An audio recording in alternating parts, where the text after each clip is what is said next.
हम आनंदे रहबैया बम भोला के दरबार हम आनंदे रहबैया हम आनंदे रहबैया बम भोला के दरबार हम आनंदे रहबैया हम आनंदे रहबैया बम भोला के दरबार हम आनंदे रहबैया।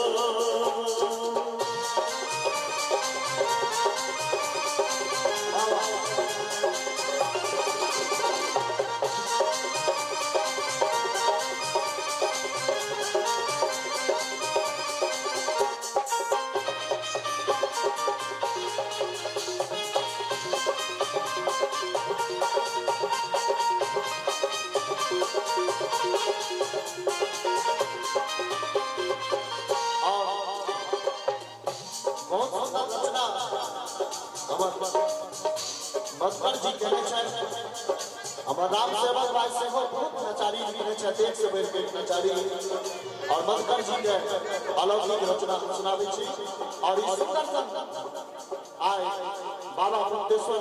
नाथ धाम महादेव के दरबार में व्यवहार मची गाँव के जा रहा है भोला के दरबार हम आनंदे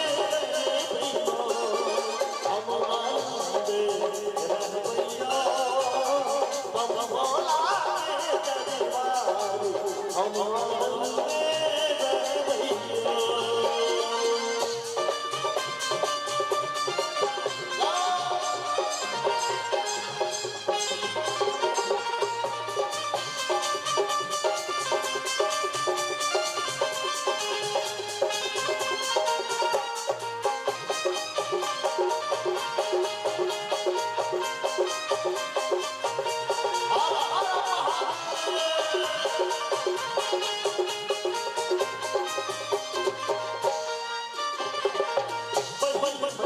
अनधन लक्ष्मी दोसर मनीजी पूजने वाला अनधन लक्ष्मी दोसर मनीजी तेसर मनीजी निर्मल काया तेसर मनीजी निर्मल काया चारिम मनीजी हम आनंदे रहबैया हम आनंदे रहबैया बम भोला के दरबार हम आनंदे रहबैया।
धर्म करेला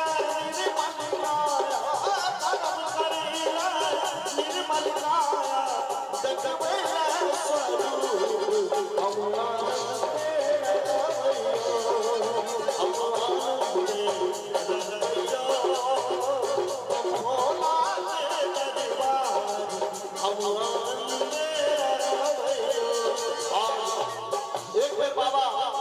मुक्तेश्वर नाथ महादेव के लिए दुनू हाथ उठाकर